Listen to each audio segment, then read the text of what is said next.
Final day events of the conference there of the ANC. As we understand it, votes are being tallied for the 80-member NEC committee of the ANC. But Aaron Bates is standing by to speak to Gwede Mantashe. And Aaron, our colleague Dumalo Mhlaudi is in Emalahleni. Of course, electricity or the energy grid is something that the party will be seized with. But right now there's a sting operation where people who are alleged to be mixing coal with stones are being hunted by the hawks. Yes, Dudu, remarkable to see those scenes with sham coal, really, at that site where Tumaole is. And just so happens we're joined by Minerals and Energy Minister Gwede Mantashe, also former and now current chair of the ANC Top 7. Congratulations. Thank you very much. You made it by a hair's breadth, though. It was 44 votes, the narrowest margin at this conference. Were you at all worried? You know that 44 votes is big margin.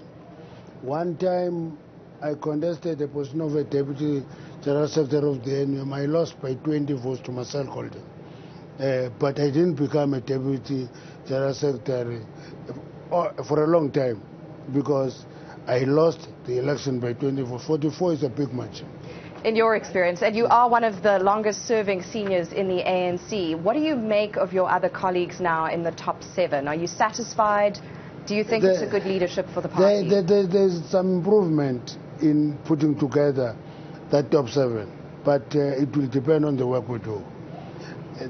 What is important is that we've moved away from the concept that we introduced in the last conference of making the top 6 then a federal structure, which basically became a structure that is representative of provinces.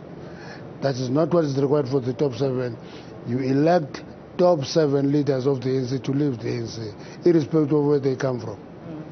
We did hear from the Veterans League in a statement yesterday after the announcements of the top 7. The League describing this new now version of the leadership of the ANC as a combination of continuity and change. I suppose you represent continuity. You are, like Paul Mashatile, someone who's worked with President Cyril Ramaphosa in his first term. The change represented by the likes of Fikile Mbalula, amongst others. And so how are you going to manage that tension between renewal of what was old and bringing in the new?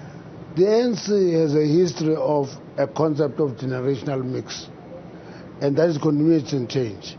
Because all the time in the ANC you need the energy of young people, the urgency, the intolerance, but you also need to balance that with the wisdom and experience of the older generation. So that mix is in that top 7. So what happens when some of those who are elders of the party, who have a lot of gravitas, like the likes of former President Jacob Zuma, do things, for example, like barging into a political address to much excitement and attention? What does that do for the credibility of the leadership of President Cyril Ramaphosa? What you should always appreciate about political leadership is that, one, it cannot do what is not done at home. Okay. If the organic upbringing of a person reflects for the rest of your life, so you will do things that are unthinkable of you.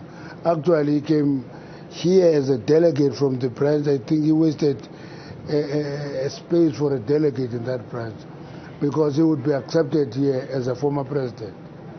Now, I cannot explain what is in his mind, except that maybe needing some attention, you get it, so what? You don't think he was put up to it by someone else? Because I have heard people, the likes of Zizikodwa, for example, saying that ANC leaders have a certain sort of stature and generally do sort of stand in line to support whoever follows, whatever the disagreements in the details. Yes. It's a theory that I believe in, that when you get elected to a position, you don't criticize your predecessor.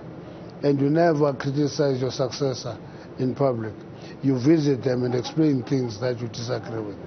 If you don't do that, I always appreciate the fact that maybe you're brought up differently, politically, to me. There was a video that circulated of former President agitating for the disruption of this conference. It has not been disrupted.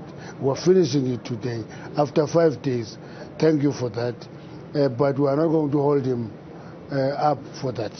Can I ask, we heard that amongst the voting delegates, which was slightly lower than the number of those registered to vote, there were 2 who were caught photographing their ballot papers. They were threatened with a criminal record, according to former President Kgalema Motlanthe in the announcement yesterday, and then decided that they were willing to have their votes annulled. What's going to happen to those members? Will they face any punitive measures? Will they be stripped of their membership? Are they currently members in good standing in the ANC? The fact that they are here, they are members in good standing. That's what brought them here. Processes will follow. That's why the chairperson of the election committee, Ndate Kgalema Motlanthe, announced that. When you announce that in a meeting like this, it means the incoming NEC is having its job cut out for them. They will have to deal with that. If you follow it through, they must be disciplined. And what would that discipline look like? I don't know. Back on the wrist? Can I tell you, I've never been a member of a disciplinary committee in my life, so I don't know what the outcome can be. Right. Minister, if we move on then to some of what we've been covering on Newzroom Afrika Channel 405 today, we're seeing a syndicate that's been nabbed in Mpumalanga, or an alleged suspected syndicate that is switching coal out for stones, really, and stealing good quality coal that should be going into our power plants. You've taken a lot of flack for your views on the just energy transition, but of course it's delicate because there are communities in Mpumalanga that are absolutely dependent on the coal sector for survival. How are we going to negotiate these deals around a just transition? If you ask me the difference today and 3 years ago, I'll tell you there's a big movement of people beginning to understand what I consistently communicated, that just transition is not switching off coal and lighting renewables. It's a journey that will involve a mixture of technologies, and those technologies will have to deal with energy security and energy poverty. You don't deal with only one and leave the other. There will be a crisis in the country. So my own view is that the debate is beginning to shift. It was polarized at the beginning. It's beginning to be more coherent today. And I always explain the fact that a just transition must reflect justice being done. 2, it must talk to people, not numbers. And it must talk to communities, not just areas. Because if you talk to those 3, you will have a just transition, because every action must talk to the people. If we talk of, for example, decommissioning coal power station, we must in the same breath announce that this is how we are going to replace that capacity. This is how we are going to deal with the employees who worked in that value chain. And this is the economic plan to do that. If we don't do that, the transition cannot be just. Is there any viability to the proposal of completely scrapping some of the agreements that are on the cards in terms of a just energy transition? Some which have had criticisms because only a portion of it is an actual grant, whereas the rest is a loan which comes with terms and conditions. Every state does raise loans. If you get loans that are in lower interest rates, you do take that loan. Would you prefer us not to? I don't have a problem with the combination, really, if you ask me. I have no problem. I'm having a problem with the quantity, the quantum, quoted, because that 8.5 billion rand at the time translated into 131 billion rand. $8.5 billion translated into 131 billion rand, which was only 1 billion rand above the turnover of the coal sector in 2021. Because the turnover of the coal sector was on 30 billion rand for the year. So all those nitty-gritties need to be attended to if we're going to have funding coming to this space. I know you skipped your birthday breakfast, your business breakfast, because you'd been up into the early hours of the morning the night before, and it is going to be scheduled for next year. But your colleague, Finance Minister Enoch Godongwane's business breakfast include a lot of talk about Eskom. Your thoughts on the CEO's resignation? I'm sure if you can talk to Minister Pravin Gordhan, you'll get a better answer. But I'd love to hear your view. No, you'll get a better answer because you're a line minister. One of the things you do when you're in government is to minimize overlap and overstepping. But you didn't minimize overlap when you criticized him, and perhaps rightly so. He is was leader of Eskom during its worst performing era in terms of load shedding. Can I tell you, when people do not listen to the content of the debate, they make all sorts of accusations. My issue I raised about the raters as a person, not Eskom, was if he's an alpha, which is a particular type of a manager, walking on the water, investors listening, high quality.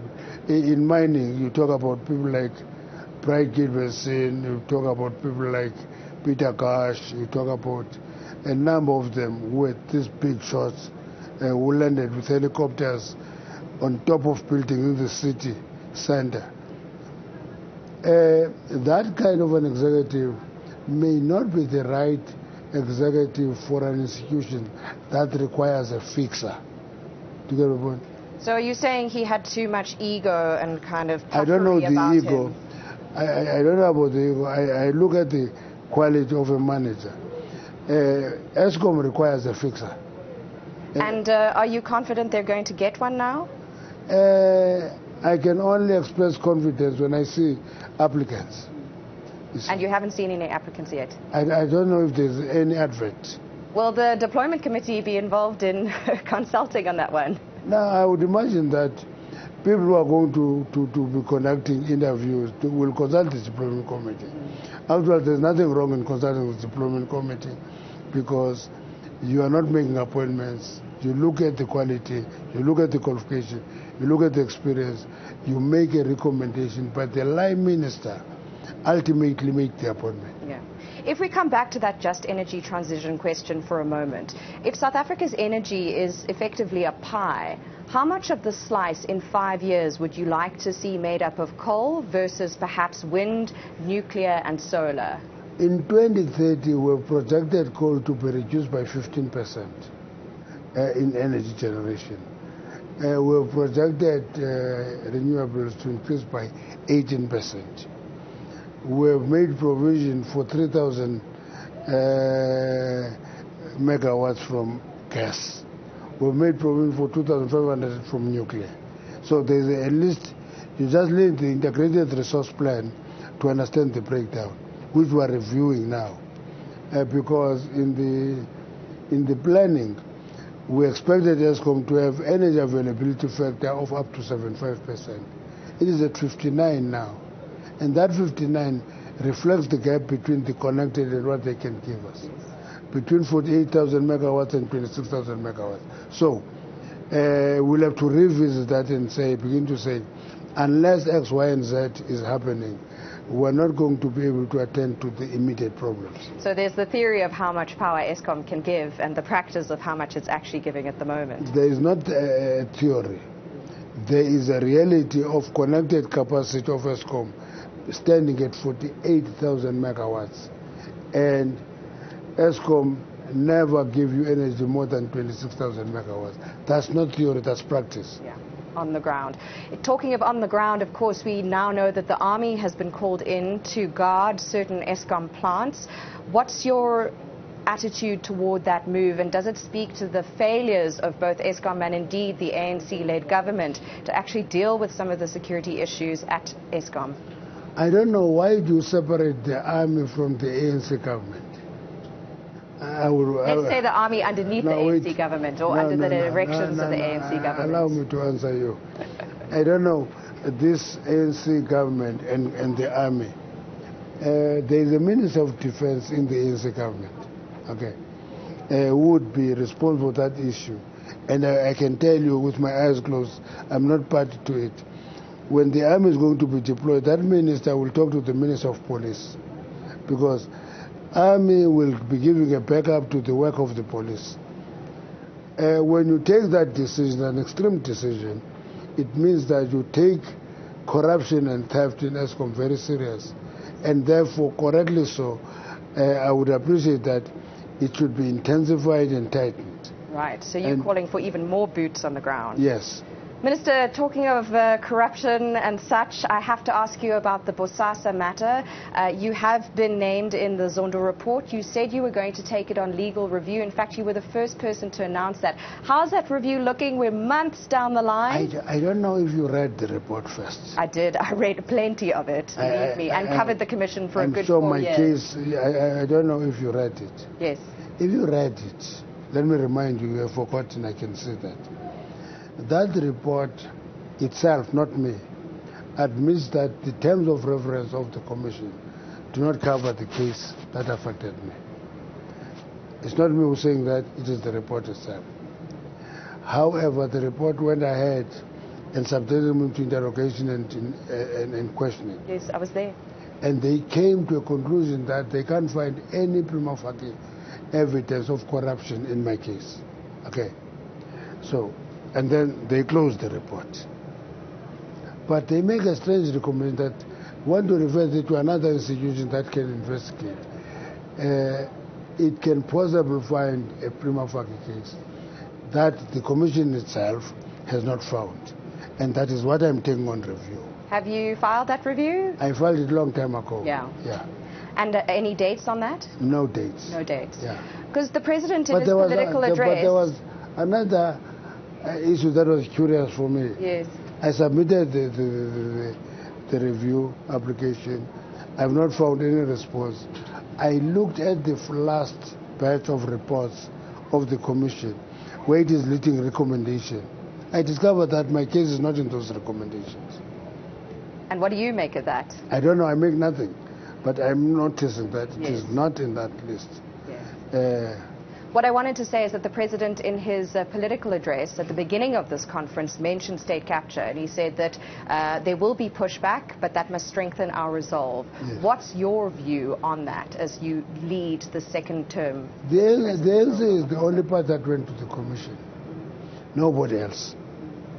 No other political leader or political party went to the Commission. We went there voluntarily because we did that because we believe that that commission was very important for us to identify problems that were in the blind spot of the ANC. Yes. And our responsibility is to use those recommendations to further strengthen the ANC. On that note, we're going to have to leave it. Minister of Minerals and Energy and now incoming chair of the ANC Top 7, Gwede Mantashe, thank you for your time on Newzroom Afrika, Channel 405. And we will keep talking to you as you move through your second term with the rest of your colleagues. Thank you very much. To do with that, it's back to you. Plenty there to dig into further. And how interesting to have the minister here with us as we see what's happening in Mpumalanga in the coal sector. Bear in mind that Mpumalanga is responsible for some 80% of the coal produced in South Africa. And in fact, during that business breakfast just some days ago with Finance Minister Enoch Godongwana,